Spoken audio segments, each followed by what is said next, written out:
that is a little teaser of what you can see on a great show on Out TV, which is called Don't Quit Your Gay Job. Yes, I did say gay, and Sean and Rob are joining us now to tell us about all of their adventures. How are you guys? Great, Fiona. Okay, now you guys are the co-creators of this show, so who came up with the idea? We both sort of, you know, we had a lot of workshopping between the two of us. Back and forth. Yeah. Back and forth. I think the original title was just Gay Jobs, and then suddenly, neither of us really remember who it was, but then suddenly we're like, don't quit your gay job. Like that. Yo, it was totally one of those moments. So how do you guys decide? I mean, obviously you go out and you try other people's jobs. How do you decide which jobs to try? We both set up, we had a list each, and it sort of went back and forth between us and then also with Out TV, saying this is what we want to do, this is what they wanted to see. And from there, it's sort of like a lottery almost, where it's like you get your favorite pick, and then you get to pick something else. And Yeah. Some of the criteria, too, like obviously it has to be kind of visual, you know, if we're like, you know, some sort of clerk stamping stuff, reading and stuff. Reading on TV wouldn't go. No, exactly. And it also has to be something that where Sean and I can compete. There has to be a winner, too. That's the other part. Now, before doing this show together, you guys both happen to be from the island.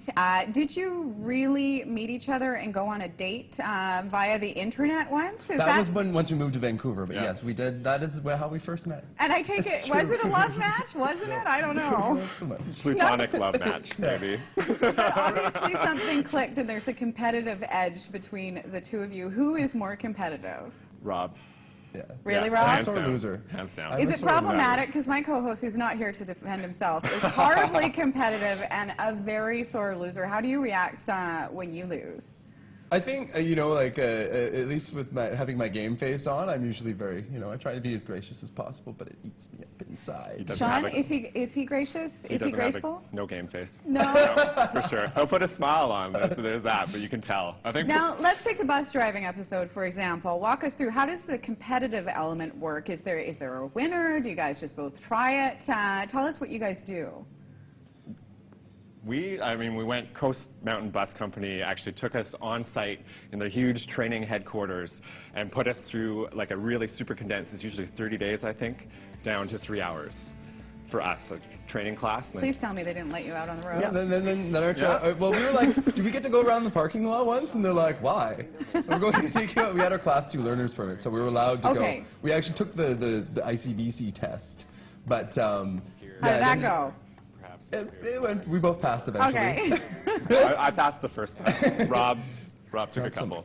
And then what happens? Do you guys just take the wheel? Yeah, and then what we did is every year they have something called a bus rodeo. You and Mike should try it sometime. A bus actually. rodeo? Rodeo, R-O-A-D-E-O, rodeo. Oh, how does that work? And they have media categories, and you go through this obstacle course with your bus, and so we did that.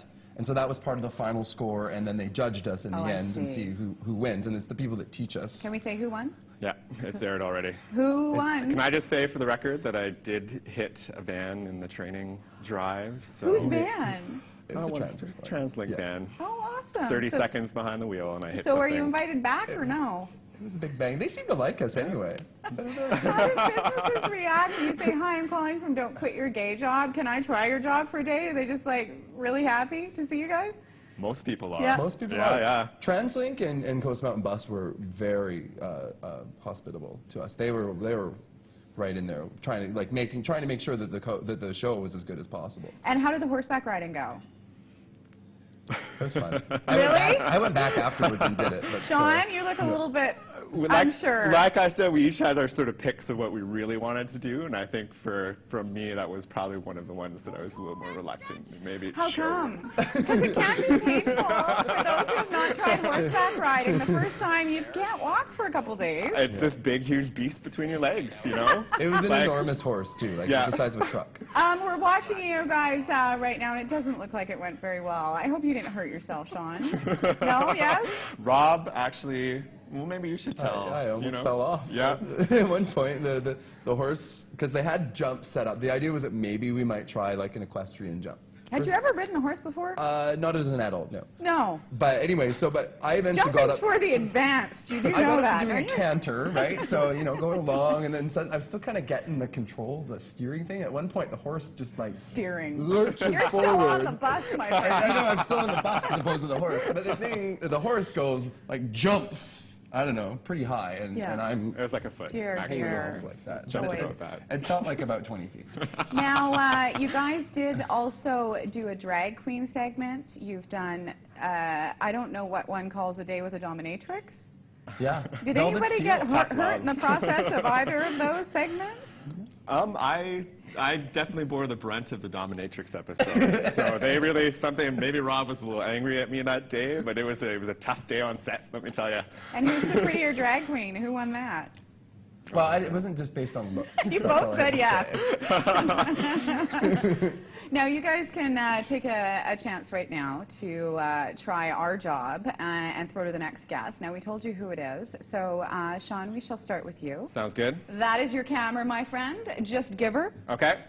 You know, miracles happen here at Urban Rush. I was talking to local designer Nicole Bridger behind stage in the green room, and she actually already offered me a chance to try out some of her ladies' wear. Who knew? Like, don't quit your gay job, local designer Nicole Bridger. It's a match, all here on Urban Rush. All right, your turn, Rob. Match made in heaven, I guess. Well, I'm just going to keep it plain and simple.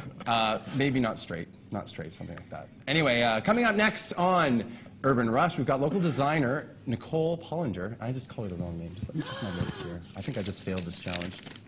Take two. You can Take have two. take Nicole two. Bridger. Okay. Awkward. Uh-oh. Oh. You know what? I just have to declare Sean the winner. Sorry, Rob. If you want to check out Don't Quit Your Gay Job, you certainly can do so. It is on Out TV, and you are both winners in my eyes. We're going to take a quick break, and as the boys just said, we are going to be joined by fashion designer Nicole Bridger right after this. Stay tuned. Well done, though. Well done.